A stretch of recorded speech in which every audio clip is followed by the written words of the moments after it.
Muito boa noite, bem-vindos ao Momento Antagonista com Cláudio Dantas, dia 11 de novembro, segunda-feira, e a gente inicia a semana com uma entrevista exclusiva com Jair Bolsonaro. O presidente da República me recebeu ontem no Palácio da Alvorada e fizemos ali uma longa conversa.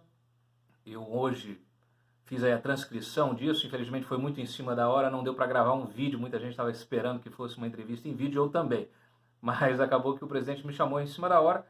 E eu fiz a entrevista do jeito tradicional, com gravador, e ela foi transcrita e publicada no site. Publicamos em 5 partes diferentes ao longo da tarde, estão disponíveis no meu Twitter, @ClaudioDantas, e também no nosso site.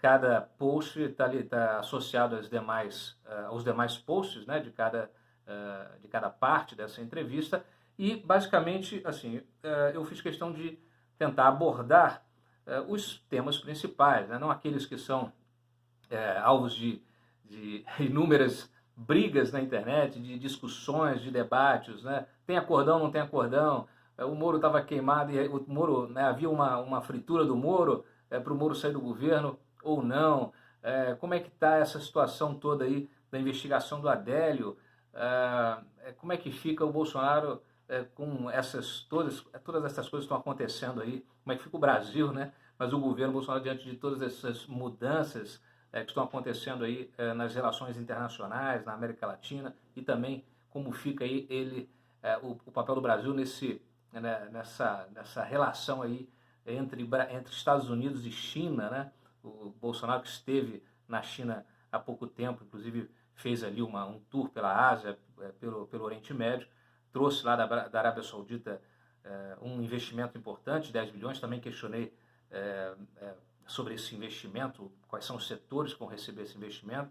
Ele me disse ali que vai inclusive acontecer uma segunda rodada de negociações para definir os projetos, e a intenção dele é priorizar o modal ferroviário para o Pacífico, né, o que é realmente muito importante aí para reduzir o custo do frete nas exportações para a Ásia especialmente. Bom, o que eu posso destacar para vocês aqui? A primeira parte da entrevista, que inclusive eu publiquei logo no início da tarde, ela trata... Eu questionei o Bolsonaro sobre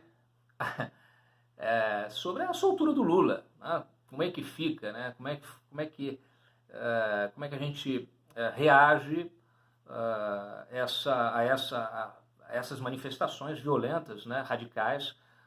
No sábado, ele, naquele pronunciamento lá no Sindicato dos Metalúrgicos, disse que quer fazer o Chile aqui, quer reproduzir a experiência chilena aqui, essa experiência de protestos que já causou mortes, além de vários feridos, deixou vários feridos, mas causou diversas mortes, destruição, né, de patrimônio público, assim, uma perturbação total da ordem.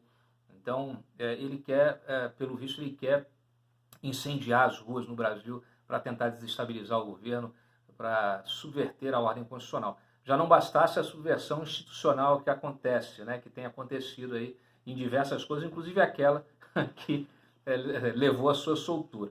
Mas ele também quer subverter a política, ele quer prejudicar o avanço, qualquer tipo de avanço, né, do atual governo, priorizou a agenda econômica, né, eu avisei que isso ia acontecer, e ele priorizou a agenda econômica para tentar sabotar a agenda econômica do Paulo Guedes, e a gente vai ver, inclusive isso vai acontecer inevitavelmente nas discussões, né? Neste momento que eu estou conversando aqui, gravando para vocês, a Comissão de Constituição e Justiça, a CCJ, lá da Câmara, está tentando discutir, tentando avançar na PEC da segunda instância, né, para corrigir esse absurdo promovido aí pelo Supremo Tribunal Federal. E, obviamente, a turma do PT está lá fazendo uma arruaça, tentando impedir, tentando inviabilizar a votação. A gente vai ver essa cena se repetir. A gente já viu outras vezes e vai continuar vendo. E aí o importante é a coesão aí, da base do governo para tentar avançar, né, com essas agendas que são importantes. A gente viu aí diversas manifestações, inclusive do próprio Rodrigo Maia, falando de outras prioridades. Sim, existem várias outras prioridades. Eu mesmo tenho aqui as minhas dúvidas sobre se essa PEC ela tem condição de avançar efetivamente no plenário, mas, enfim, As forças políticas, elas têm vontade própria, e aqui o nosso papel é fazer o acompanhamento, o monitoramento disso e analisar esses movimentos e tentar traduzir para vocês aqui, antecipar esses movimentos. Bom, nesta conversa eu questionei justamente o Bolsonaro sobre sobre como dá para enquadrar o Lula, né, legalmente, né, e ele falou, não, a Lei de Segurança Nacional está aí. Mas é óbvio que a gente só vai buscar a justiça se tivermos provas contundentes de que ele está promovendo na prática essa subversão para além do discurso, né? Mas o discurso, ele tem o efeito prático. Então é preciso ficar atento sobre esse efeito prático. Alguns parlamentares já estão atentos, Major Olímpio, a Carla Zambelli, teve um outro deputado aqui também, o deputado Sanderson, eles foram à PGR protocolar um pedido de prisão preventiva para o Lula em função justamente desses discursos radicalizados dele, de radicalização, promovendo, tentando incitar a violência, né? Então, nesta primeira parte da entrevista, eu faço esse questionamento. Ele, inclusive, disse que olha, o Lula está solto, mas continua condenado, né? Ainda está condenado. Nós sabemos que o STF também está para julgar a suposta, né, a parcialidade do Moro, a acusação de parcialidade do Moro feita pela defesa do Lula com base naquelas mensagens do Intercept. Como eu já disse aqui inúmeras vezes, as mensagens não trazem nada, absolutamente nenhum indício mínimo de manipulação do processo, tá certo? Você tem ali conversas, né, que podem ser interpretadas de um jeito ou de outro, mas são conversas privadas. Inclusive, é bom lembrar o seguinte, nós falamos tanto, né, nós vimos, né, o STF falar tanto da cláusula pétrea da Constituição, né, em função aí do trânsito em julgado, do amplo direito de defesa, que ninguém pode ser condenado, que essa questão do trânsito em julgado está inclusive no artigo 5º da Constituição, etc. No mesmo artigo 5º está a inviolabilidade das comunicações privadas, né, das comunicações telefônicas, da privacidade.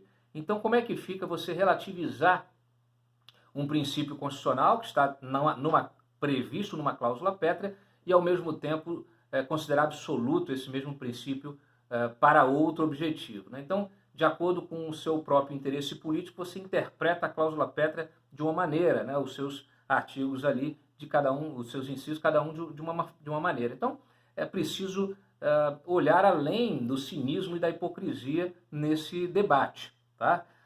Então, assim, a intimidade, o direito à intimidade, à privacidade, ao sigilo, né, das comunicações, ele também está lá inserido também no artigo 5º da Constituição.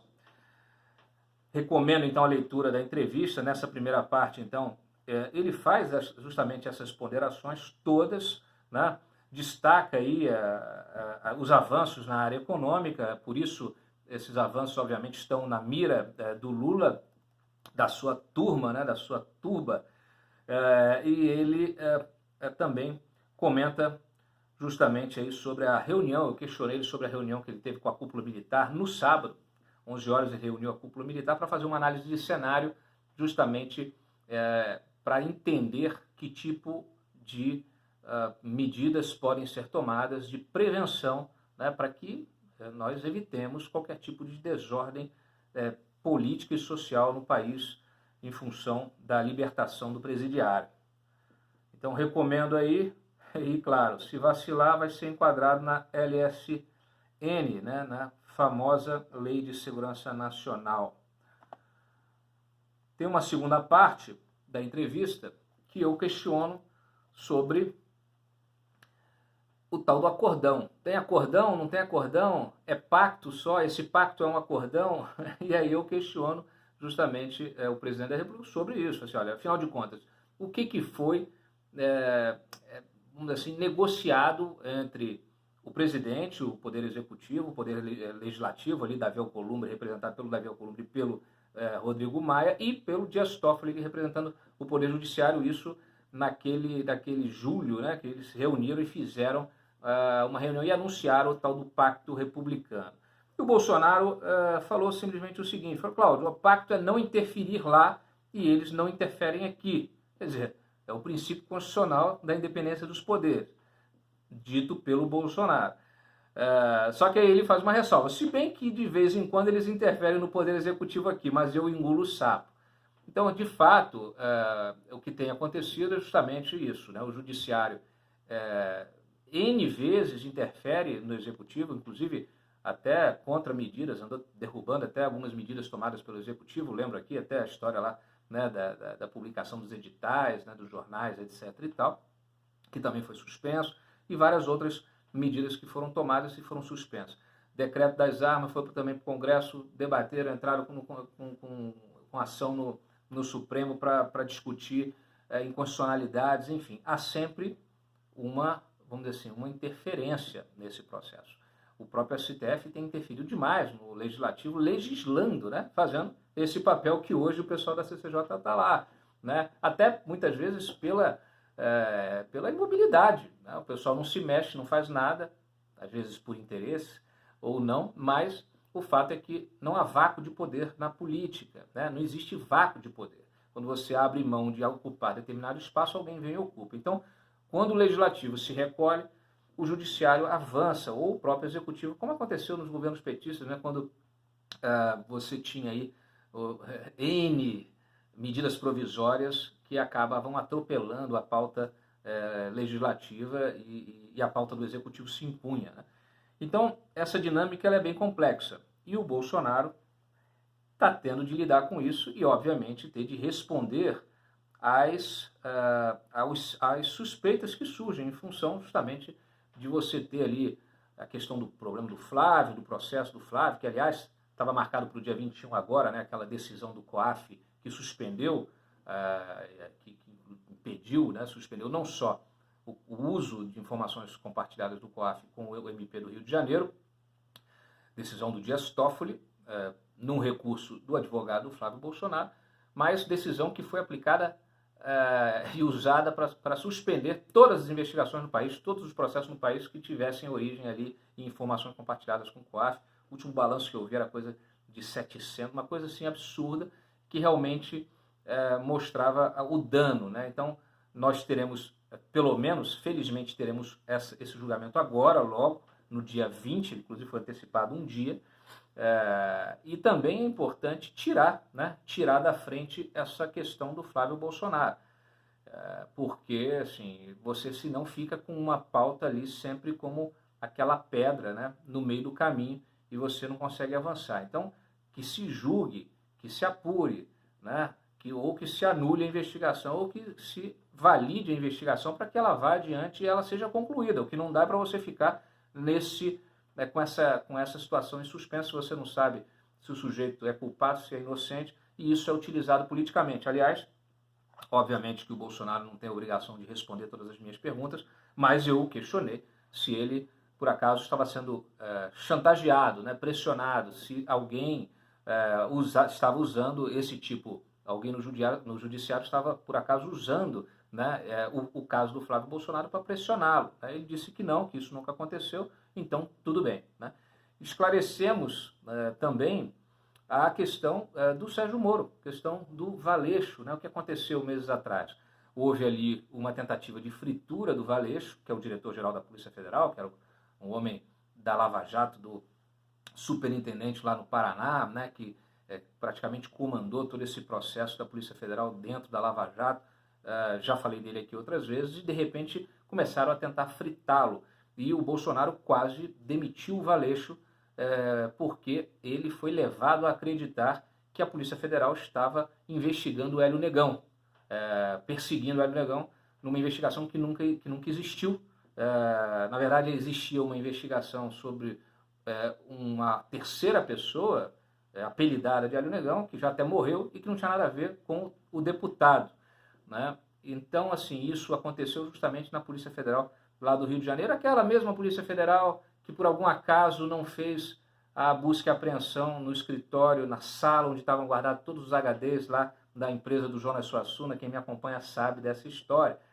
Então, aliás, Polícia Federal também você tem várias denúncias contra delegados lá. O próprio Bolsonaro falou que a Polícia Federal no Rio de Janeiro é complicada. Então é preciso realmente fazer uma limpeza, né, da banda podre, porque por muito pouco você não criou uma confusão que poderia ter levado à queda do Valeixo. Se o Valeixo cai, o Moro sai. Né? Se o Valeixo caísse, naquele momento, o Moro muito provavelmente sairia também. Então você teria um caos instalado, uma implosão de uma das bases desse governo, de um dos pilares desse governo, se não um dos mais importantes, ou o mais importante. Afinal de contas, o eleitor que colocou o Bolsonaro na presidência da República, como o próprio Bolsonaro já reconheceu, ele chegou lá por causa da Lava Jato. A Lava Jato é que trouxe à tona todo esse mecanismo de corrupção montado aí pelo PT em parceria com o MDB, com o PP, etc., e com os seus parceiros internacionais, né? E o fato é que isso é que trouxe à tona, as pessoas passaram a entender como é que funciona, como é que funcionava,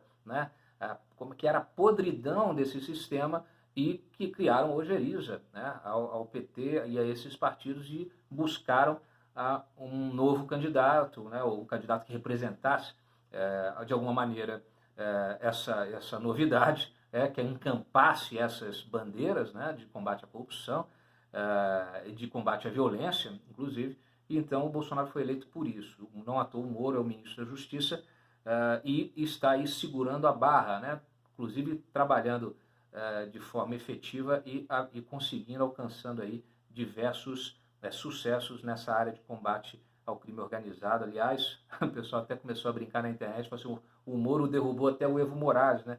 Porque estão apreendendo aí tanta droga, né? Tanta droga, que estão acabando com o autofinanciamento lá do governo Morales. Obviamente isso aí é uma piada, tem o seu fundo, né, de verdade, em função lá da região dos Cocaleiros, né, que é a região de onde saiu o Evo Morales que renunciou ontem ao cargo aí de presidente da República em função, né, de um relatório da OEA que denunciou irregularidades, confirmou que as eleições foram fraudadas. Então, assim, ele foi obrigado a entregar o cargo. Ainda há muita suspeita se ele está tentando organizar uma resistência, né, se ele está se impingindo aí um autogolpe, igual o Chaves já fez no passado, mas já conseguiu lá pelo menos um asilo político lá no México.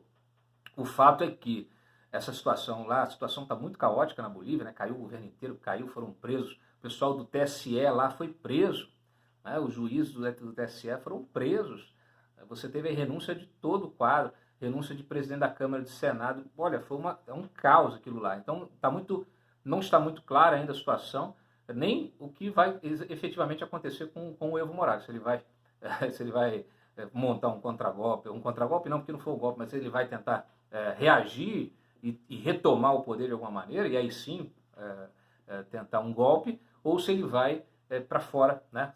Vai se refugiar em outro lugar, provavelmente no México. O fato é que dentro dessa situação dá para fazer piada aí em função dos sucessos, né, que as políticas de combate aí ao crime organizado, ao narcotráfico estão tendo.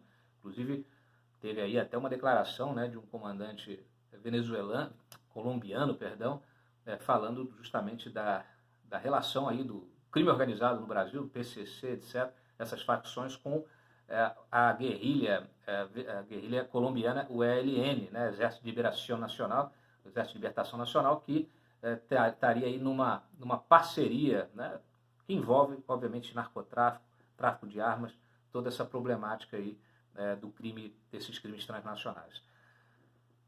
Fecho o parênteses e volto para a entrevista do Bolsonaro. Vale a pena dar uma olhadinha, né? Então ele comenta o caso, comenta aí o caso também, o seu caso, né? Toda essa história aí do Adélio, do caso Adélio, né? Só queria, antes de falar do caso Adélio, ele dá uns detalhes, né, dessa história aí, de como se contornou essa situação da Polícia Federal. Felizmente o Valeixo permaneceu no cargo e o Moro também, né? E ele entendeu que precisa ter cuidado para não ser manipulado, porque tem muita gente tentando sabotar e gente que está dentro da burocracia, né, estatal. E muita gente aí ligada a esses partidos, PT e afins, e que tenta, né, sabotar realmente o o atual governo e qualquer tentativa, né, de você modificar o sistema, tentar melhorar o sistema. Essa gente está agarrada ali ao sistema e tenta sabotar de todo jeito. Obviamente eu questionei ele em função dessa questão do COAF, ele fez várias perguntas, não vou aqui falar tudo para vocês, porque eu quero que vocês leiam e cliquem lá na nossa matéria, na nossa entrevista. Então, eu também questionei ele sobre a questão do inquérito, dos fake news, né? Inquérito inconstitucional do STF, porque esse inquérito foi um inquérito que fez busca e apreensão na casa de várias pessoas, inclusive de coronel aí, de pijama, que foi se manifestar na internet, acabou sendo alvo da Polícia Federal. Nós tivemos assim, os auditores da Receita Federal também foram alvo desse mesmo inquérito, né? A censura, né, que foi impingida ao antagonista Cruzoé durante alguns dias, e o questionamento que nós já fizemos aqui no site várias vezes, que eu pude ter a oportunidade de fazer para o próprio presidente, porque o seu AGU, André Mendonça, se manifestou em determinado momento a favor desse inquérito. Em determinado momento não, em vários momentos. E aí o Bolsonaro, ele concorda com isso, ele deixou muito claro. E ele usou como exemplo o fato dele ter sido alvo dessa burocracia também, de gente na Receita, auditores, etc., que ficavam entrando para tentar descobrir, levantar dados fiscais dele que são cobertos por sigilo, para tentar derrubar a sua candidatura, isso já em 2018 na campanha. Então ele acha que é vítima dessa perseguição que é feita, desses abusos que acontecem, e não quis mais se manifestar, não quis mais dar detalhes. Bom, o que eu digo, e eu digo sempre, você não pode pegar casos, exemplos pontuais de disfunção, né, de abuso de determinado servidor e generalizar, porque o órgão tem uma missão institucional. Você não pode modificar a missão institucional do órgão pela falha de uma minoria. Ele até reconhece que são poucos os que são, vamos dizer assim, a maçã podre, né, nessa cesta, né? Então, é disso que eu sempre defendo essa tese aqui, e é esse argumento que muitas vezes, quando você vai discutir isso no plano do STF, que é para mudar a regra e tal, sempre há uma construção, né, de uma narrativa que impede as pessoas de enxergarem o óbvio. Quando você discute a segunda instância e você começa com aquele juridiquês todo tentando justificar, etc., no final das contas você não consegue explicar o óbvio, né, porque você está usando casos pontuais para tentar generalizar, né? Então, esse é o grande problema, ele está presente. Então, é claro, né, minha obrigação perguntar, tive a oportunidade de perguntar, o presidente respondeu aquilo que ele entendeu, até o limite daquilo que ele acha possível, sem criar atritos com o STF, né, que é realmente hoje um foco ali de delicado, de sensibilidade, tá?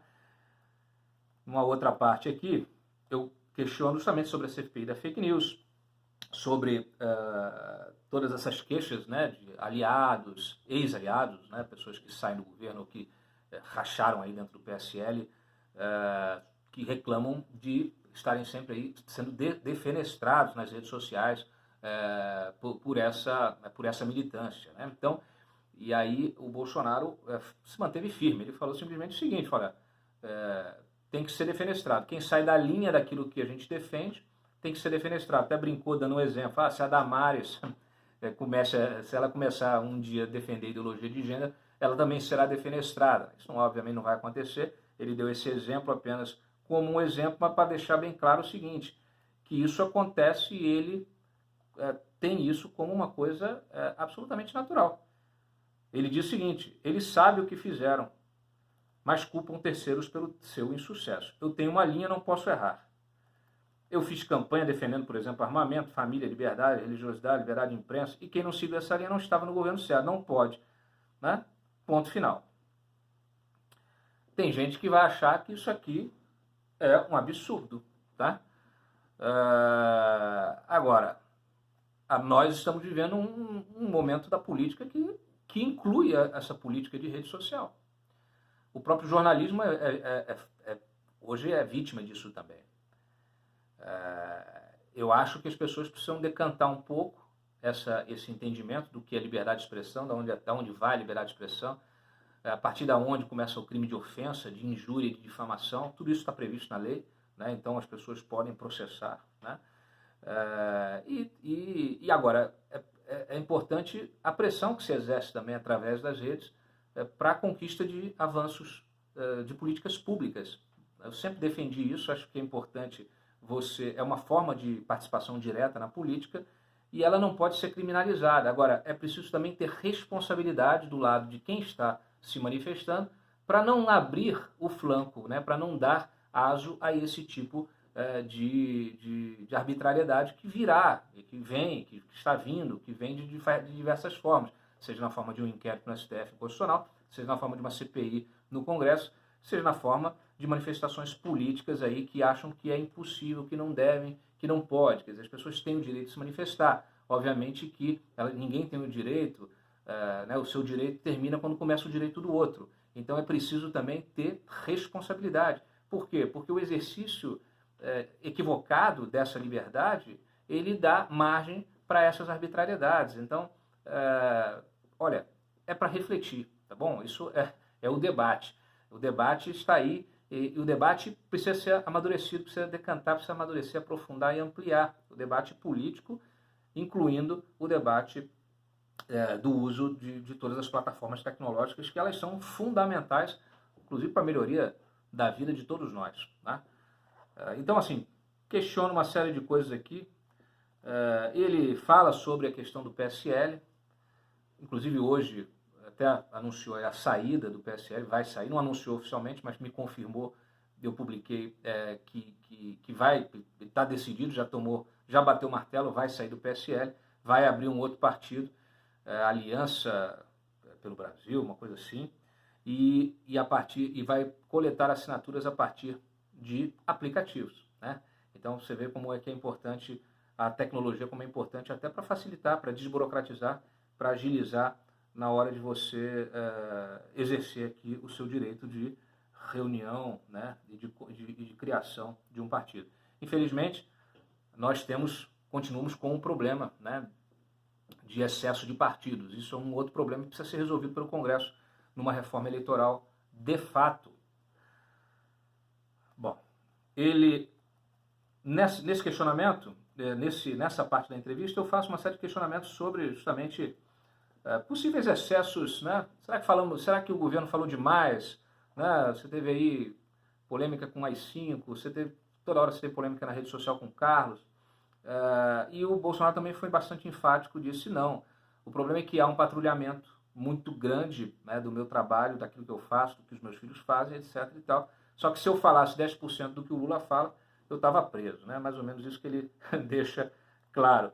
E ele fala que as redes sociais dele, que ele, vamos dizer assim, atribui a vitória dele às redes sociais. Eu acho que as redes sociais têm a sua importância, mas ela precisa, para que ela funcione, ela é um elemento catalisador, na minha humilde opinião, ela é um elemento catalisador de um contexto social e político que ele não se repete, tá? Então, é preciso ter cuidado em superestimar o poder das redes sociais na hora de se fazer política, tá? Até porque a gente tem visto que na prática muitas vezes o pessoal esquece, né, que não adianta ficar tirando o selfie lá no Congresso e esquecer de apertar o botão ou apertar o botão errado na hora de votar. Bom, aí ele destaca que as redes sociais dele são das mais, estaria entre as 4, né, maiores, de maior interação no mundo, então obviamente que ele também não há por que abrir mão disso, né? E aí é isso que eu falo, quer dizer, questão da discussão. Como é que você vai fazer? Você vai simplesmente impedir, né? Bom,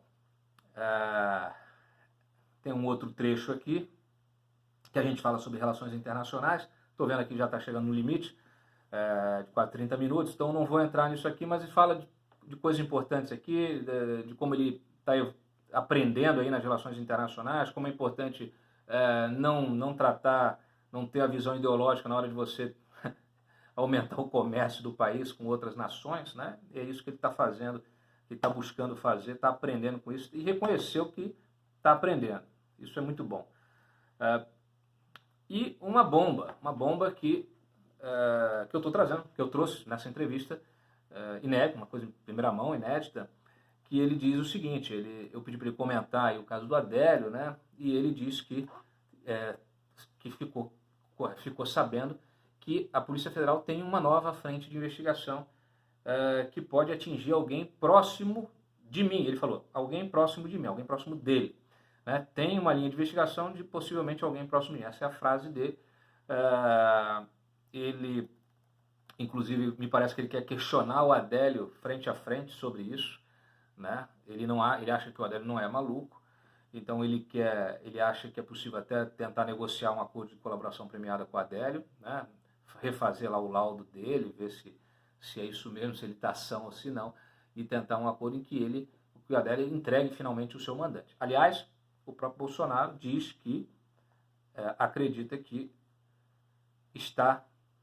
que a PUEF está na iminência de desvendar o caso Adélio, o que é fundamental, né? Assim como o caso da Marielle, que são crimes políticos, né, que de grande repercussão, tomaram grande repercussão, precisam ser esclarecidos. No caso do Adélio aqui, ele até menciona o fato nebuloso, né, de ter o nome do Adélio aparecido na Câmara no dia do atentado.